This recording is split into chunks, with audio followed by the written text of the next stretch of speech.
Okay. Today we're going over a run that I did just the other day. Uh, we were just pugging.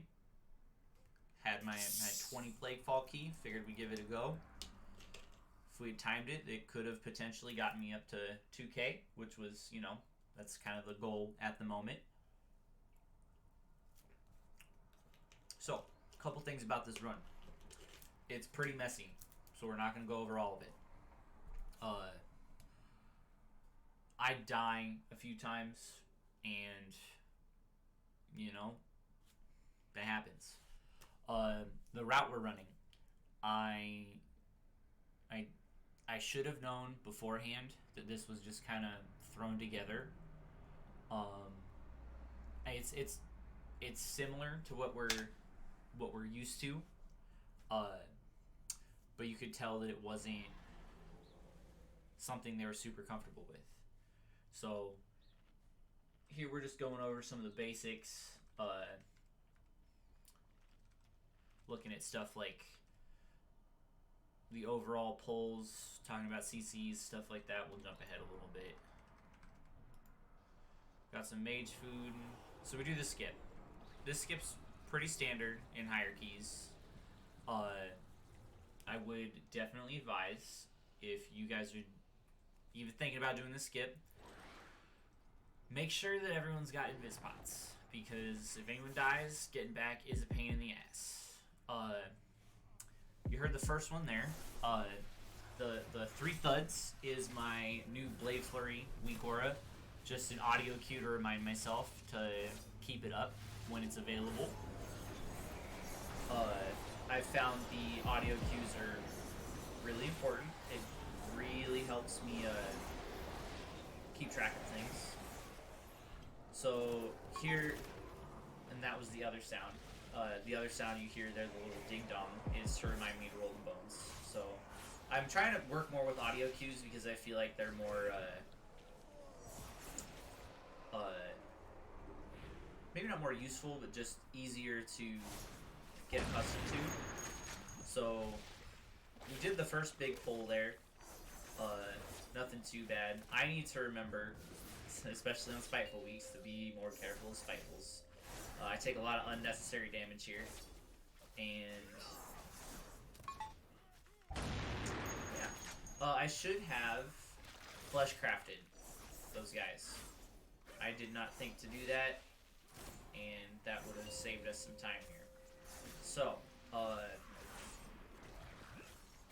these pulls are pretty standard. If you do these correctly, this makes Plaguefall really easy to time at this level. There's 1 or 2 issues with this section that I'll point out when we get to, but just know that one of the bigger issues that I had here is that I died unnecessarily a lot, and that is obviously one of the biggest things that you can improve, is not dying when you don't have to. So, yeah. And of course, mistake number 1. Well, not number 1, but big mistake number 1. I thought, we'll leave it at that, right? So, I thought about refreshing the food buff here, decided against it. I run back. When running back, you have to be really, really careful about the big guy, because he can see through stealth. So you just have to go the opposite way he's going. Hunter, clutch here, getting all the goops. I thought for sure that our tank was gonna die, so in a fit of panic, I trade him some mage food, but not before his cheat death procs, which is unfortunate. And yep, not quick enough for it to be useful, but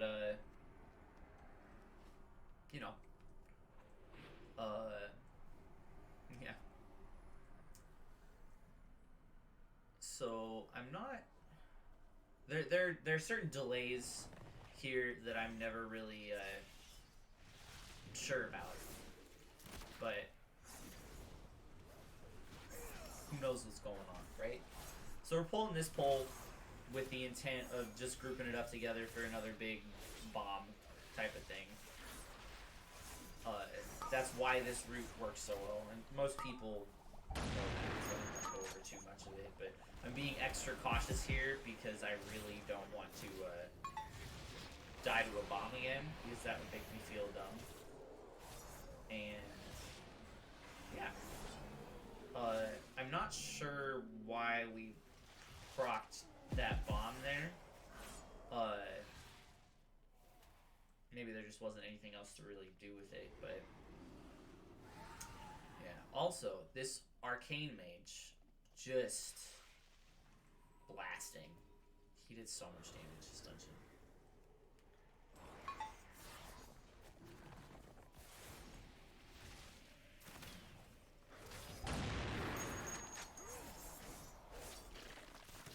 Alright, so we can skip ahead a little bit here. So we do this guy. We get the Pride. Prides were really rough later on in the dungeon, but that first one was not. Alright, so here's the pole. There's nothing particularly special here about this.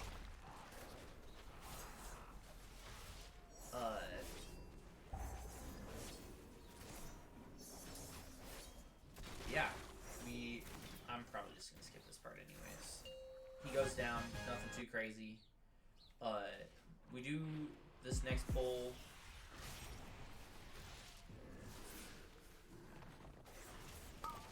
Since this is a 20, I am running Blade Rush and Celerity instead of Master Assassin Killing Spree. Anything above a 20, I feel more comfortable running Blade Rush and Celerity because Killing Spree gets me killed so often. So I go for the Fleshcraft here because the buff is very important. Basically like 2 minutes of Bloodlust. And I like the way the tank separated these poles. The mage is really quick on the CCs. We basically just get the Plague Boar low, pull in one set of slimes, do it again on the next set of slimes. Yeah, there's one issue that I really took, and obviously we'll get there, but making good use of these bombs is the difference between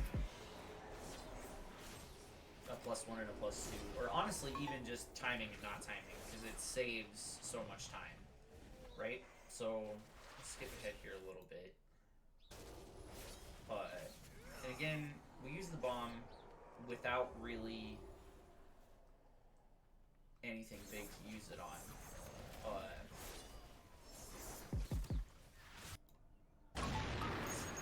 So here, the beginning of this pull is kind of the issue we took with it. Not this pull, this pull, right? So there are a few bombs available, and our route has us killing a lot of stuff here.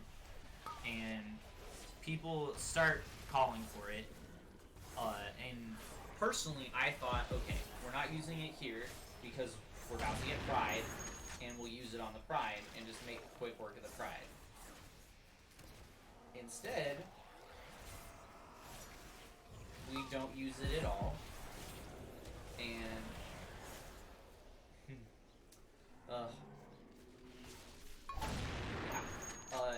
that's what we end up wiping here, because we do this directly into a Pride, and all this stuff is still happening.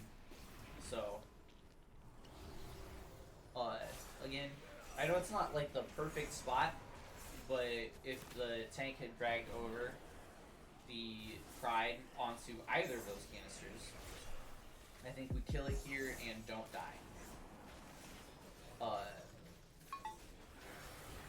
And I should have seen that coming. You could very clearly see that in the bottom, but it is what it is.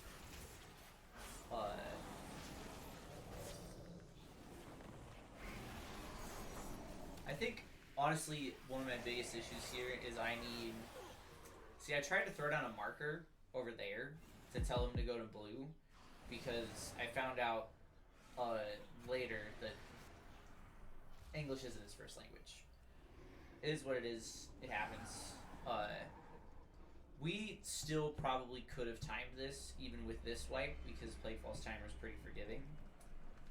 But...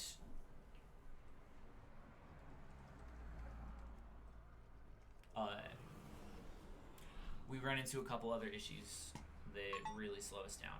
So I'll skip forward a little bit. We get back here, we kill the Pride. We're doing a pull.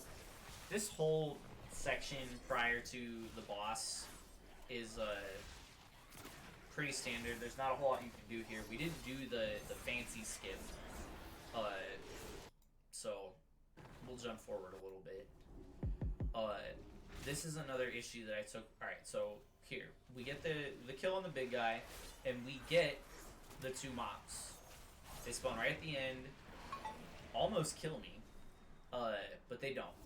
The mage pulls the left pack. I am a big fan of pulling the right pack with it, or at the very least prioritizing the right pack, simply because it has the purple slime in it. And if people go ahead, they can definitely get all of it.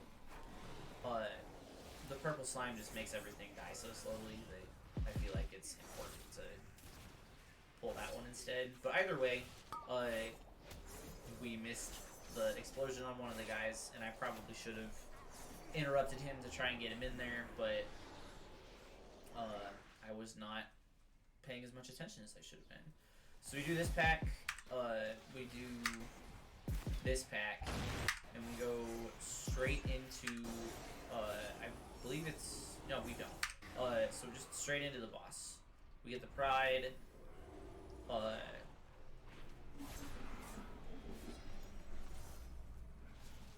yeah.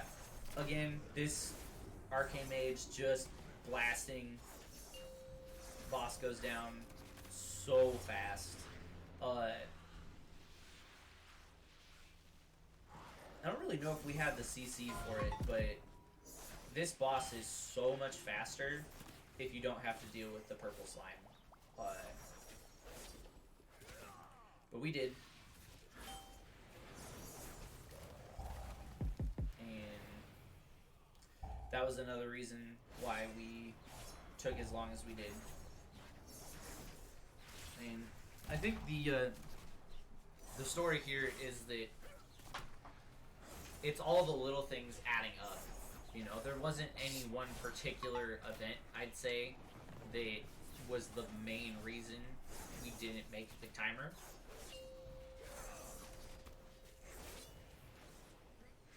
But it was a collaborative result.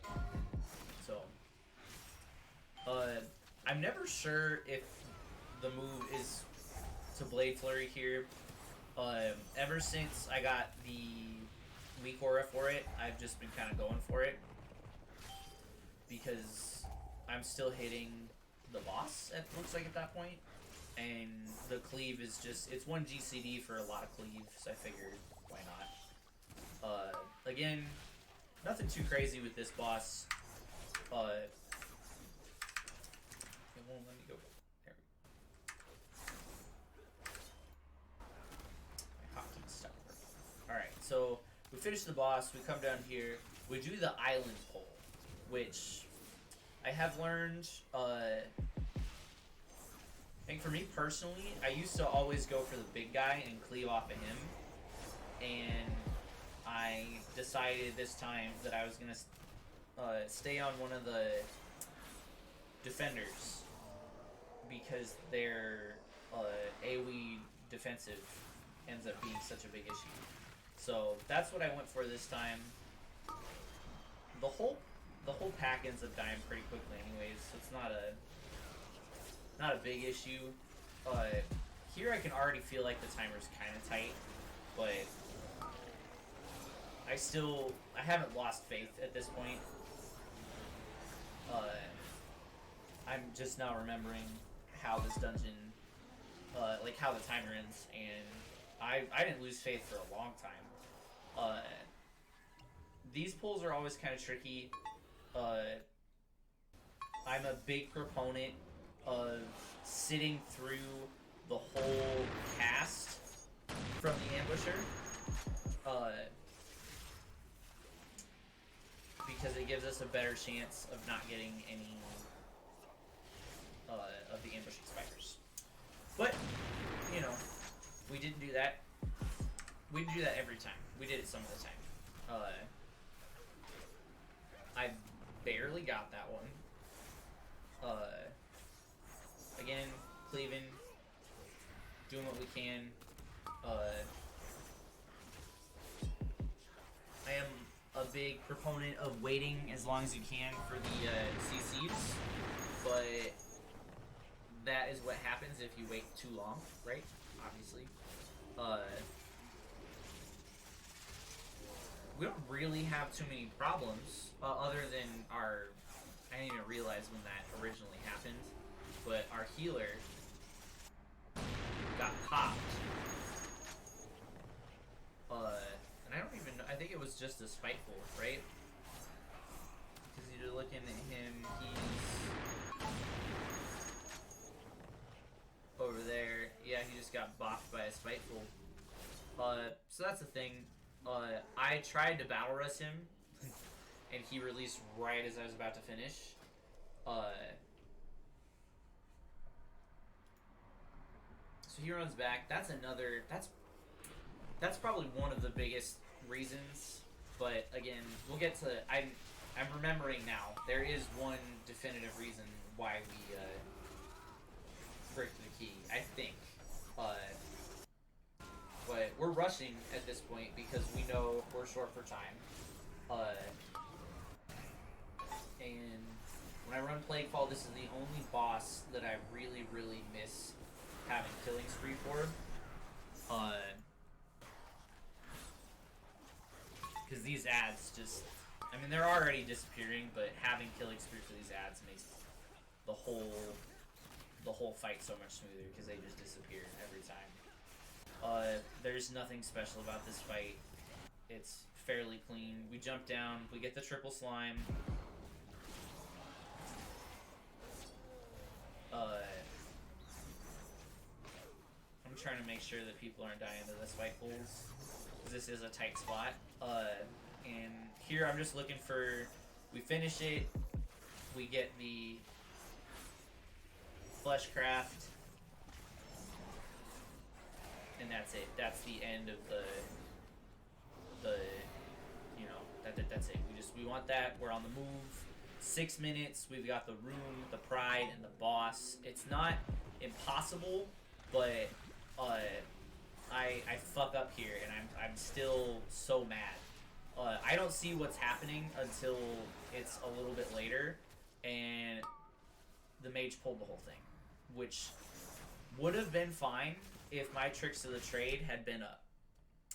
But let's see if we can see it down there. It's got 11 seconds. I pressed tricks of the trade here, not knowing that it's not up. So that's going to be another thing that I need to tack onto the weak aura somewhere.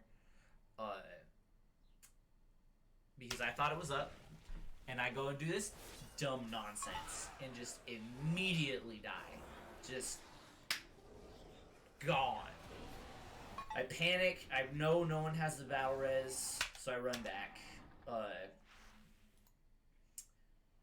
We're running. We get back. We've got Icar Bile Flesh. We have 4.5 minutes. It's still doable, right? Nothing fancy here. We kill Icar. We get the pride. The pride is getting us low. Tensions are rising. We've got 3 minutes.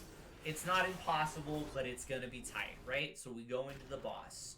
We get the first one down real quick, and we're clearing ads. Everyone's frantic is the only word I can describe this scenario.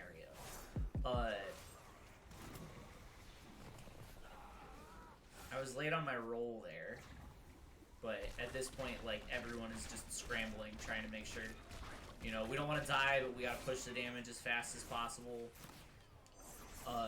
We're pumping. We're going ham. 2 minutes. 50% health. You know, everyone's panicking.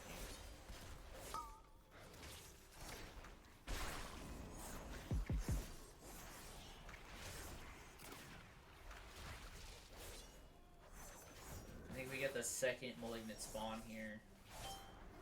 Yep. And I'm just sitting there cleaving. I probably should switch to the ads when they come out and cleave off of them, but I thought that if we didn't phase her fast enough every time... Alright, so that's the first big problem, right? So the hunter is just not where he needs to be. And later on he complains about the hitboxes, and I think the truth of the matter is he just shouldn't have been standing where he was standing. So, that is the big one. Our priest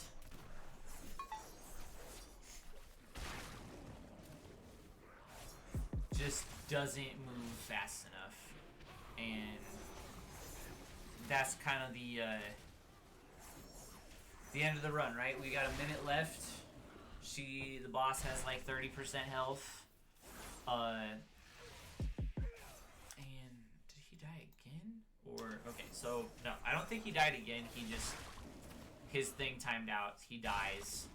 I wanted to battle res, but we couldn't. You know, so we try to finish it out. I've got cloak. I cloak. Everyone else is just dropping. I think... Now, hold on. Now, I've got 3 reses left, but it says it's on cooldown. I'm never quite sure how that works.